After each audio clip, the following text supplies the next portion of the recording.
Okay, nandito tayo sa ating daily routine, first day of class.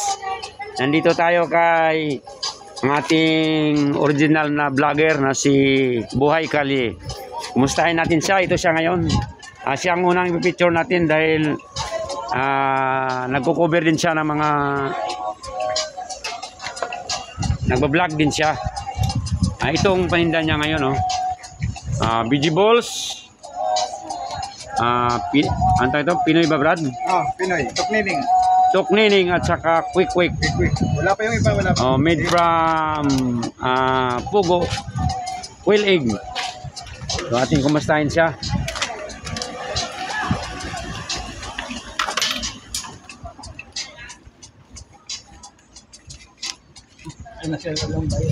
Boss, Buhay Kalye, kumusta ang 2 buwan ng bakasyon? Kumusta ang kita? Kumusta ang kabuhayan?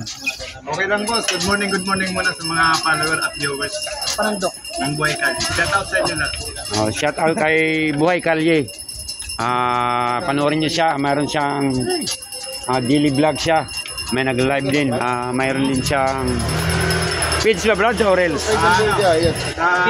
Sa aking personal account, Buhay Kalye.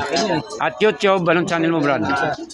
Pakisubscribe nyo lang ang Diskarte Pinoy Vlog. Hindi, sa ngayon, wala sige. So may 2 channel siya. Diskarte Pinoy Vlog. Diskarte Pinoy Vlog at saka Buhay Kalye Official Vlog. Parehas na sa YouTube ang platform niya.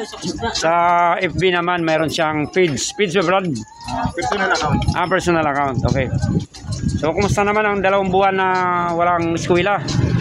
Medyo matumal, lalo na pag maulan. Matumal, medyo maulan. Lalo na maraming sinusustentuhan. Bay dito, bay doon. Kumusta naman ngayon? Anong inasahan mo sa ngayon? First day of class. Yan ang magandang tanong. Sana maging maganda yung yung pasok ng pera. Mabinta ba? Mabinta. Oo.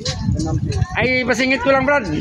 Sabi nila, kailangan ka daw rin mabinta kasi maraming nag-aantay sa iyo. Yung supporter mo, si Nanay Banji. Anong?